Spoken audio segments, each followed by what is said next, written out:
So if we look at the setup here now, it's just before you move your foot, but that's kind of where you started off with the club, as you can see in the middle part of your body, vertical. You grip the club with that position, okay? So you've got the club in what we call a weaker position relative to what that club wants to be, because then if you push your hands forward, you've either got your left wrist in a weak position or the club face open. One of the two, yeah? So you either have a weak grip, which means the ball goes to the right, or an awkward position, which means you're going to sort of scoop it. There's your top shot. And that's kind of the two you tended to see, top or slice, okay? So when you then put your foot there, as your foot went forward now, you push your hands forward here, okay? But I would say at that position, if we extended that line on the ball, that your head now is effectively in front of the goalpost. So everything now is leaning frontwards in front of the ball, which means you're going to swing that club very, very steep and chop into it, okay?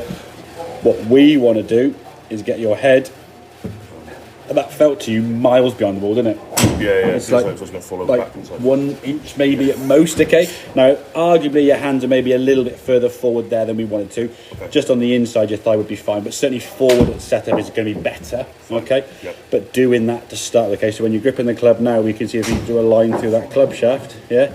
Your left wrist is on there, whereas this one here now, your left wrist would have been sort of off to the side there, causing that club face to get a bit open, okay? So once you've got that setup position there now, your swing doesn't really change that much. We'll give you actually a swing thought based on this, okay? You sometimes hit the ground quite heavy. When your head stayed behind the golf ball, okay, you actually hit the ground a bit softer. You can see there's quite a lot of lifting with your arms. So you sort of take the club quite steep up here. Yeah. A lot of that is down to the fact you sort of set up over here before. So that's encouraging, kind of almost like a wood chopping action as opposed to like a pebble skimming action, yeah?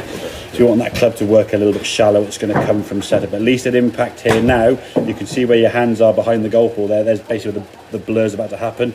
That's your hands at impact. That's you trying to hit a golf ball, yeah? And that's what's going to happen now. That's one of the things you would then do to try to fix the ball going right. And this is a reasonable shot, as you can see when you hit it. You come round, you smile and go much better. So that's the good one. But it went left because of that hand position here, yeah? That's not going to change like that. Statically, you can change pretty quickly. It might feel a bit awkward. If I feel, okay, when you stand to the golf ball, just put the handle forward, you go, all right, yeah, I can do that. Yes, you may not feel as comfortable. The key thing is to commit to that setup. And this is something that when I ask people a lot of time, they sort of look almost a bit blankly on your face and you go, well, never. When was the last time you practiced your setup? Yeah, we just grab a club, we get told kind of the basics, okay? And I think what happened is, maybe, I won't say lost in translation, but you've been told some things that aren't wrong, like get the hands forward, but don't in the wrong order, yeah? So you stood there, your hands are in front of the goalpost, yeah, perfectly. Then your hands are in front because of the way you do it, your grip's incorrect. And then when you come back to the goalpost, you've got to try and make adjustments, and that's where that inconsistency lies from, yeah? You either make, I mean, it's the difference in where your shaft was, impact where it started, okay? That's you trying to send it left. Yeah, exactly, yeah. Now, what we want to kind of see initially is you hitting shots now that are just going to go left and stay left, yeah? So a golf ball going that way and a bit further left maybe because you're drawing the ball, and then in time your brain will go, actually, if I want to hit the ball now towards the top, I can get my hands a bit more in front of the golf ball, and that will then help, because generally where your hands are at impact will be the low point of your golf swing. So on a mat, if you hit the ground behind the ball there, it's all right because the ground's quite firm. Out there now, you hit the ground millimetres behind the golf ball, it's going 10 foot at best, isn't it? It's a big face full of mud and the ball's going nowhere at all. So you've got to get used to hitting the golf ball with your hands in front. Now you can't do that if your grip was what it was, okay? So it's making that adjustment with the setup, and then from a swing perspective now, it's keeping your head behind the ball and letting your body rotate. When you swung to this one, it was a pretty good movement. The general overlook of the swing is actually pretty good. It's just within that, there's a few kind of characteristics sort of tweaking it. That's why you're inconsistent, because you're not really sure what you're doing, yeah? You just know something's happening because you're seeing a ball go over there. Well, I'll fix that by doing this, yeah?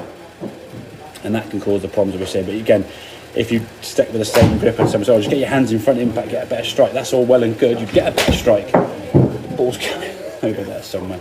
Okay, does that make sense? And yes, so build into that setup with that grip. So we're going to start off with the feet together. You can see before your feet were set there, the handle is forward. Get your head behind the ball. What we're looking for me is kind of like a lowercase y or like a reverse K position, okay? So a reverse K there would sort of be like your lead arm and the left leg there. Those lines like a reverse K, or if you take your arm down to the club shaft, a lowercase y, whichever way you look at it. But use a mirror, and I'll send this through to you as a video anyway, so you can kind of see what you're looking for. As I say, if I'm being hypercritical, the hands there may be a little bit too far forward. If I'm sort of in the middle of your thigh, that would be perfect. Okay, so just back it a smidgen, but generally speaking, I'd rather see you get too far that way initially than the other way. Okay, makes sense? Yeah. Right.